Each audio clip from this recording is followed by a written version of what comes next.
So hello guys, এখন আমি যে সম্পর্কে কথা বলতে যাচ্ছি এটা হলো গরম সম্পর্কে। আর এই গরমের মধ্যে যেভাবে লোডশেডিং দেয় এটা আসলে বলার মতো না। আর দিনের বেলা যাই হোক আপনার আহ, বাইরে বসে থাকা যায়। যেমন মোটামুটি বাইরে এখন বাতাস আছে, এই যে গাছপালা লড়তেছে। রাইতেও মোটামুটি বাতাস থাকে, কিন্তু রাতের বেলা তো আপনার বাইরে বাইরে বসে থাকা থাকা যায় না, তাই না? কিন্তু দিনের বেলা লোডশেডিং দিলে এত একটা সমস্যা হয় না, কিন্তু রাতের বেলা লোডশেডিং দিলে যে একটা কষ্ট লাগে। আর হেরা কারেন্ট দেয়,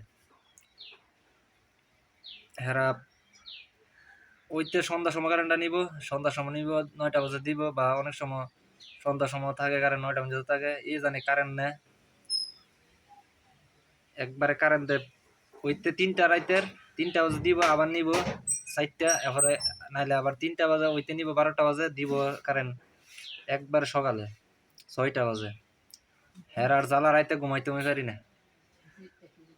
খালি বিছনার মধ্যে শুইতে বুঝে ৪টায় না পারি ঘুমাইতাম। এন্দা কামরা মশা, এন্দা মশা ফুন ফুন। এই লোডশেডিং যে এত খারাপ খারাপ, এই গরমের মধ্যে হেরা লোডশেডিংটা আসলে বেশি দিতেছে। বিলের সময় তো ঠিকই না, বিলের সময় ঠিকই না, টেহারা হিসাব কইরা কইরা হেরা যে পরিমাণ লোডশেডিং দেয় কারেন্টের লোকেরা বলার বাইরে।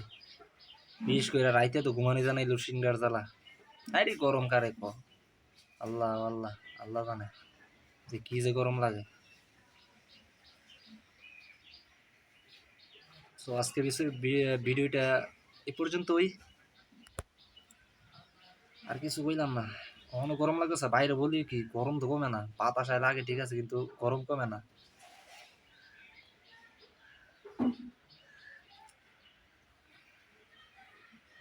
সো আজকে ভিডিও এ পর্যন্তই।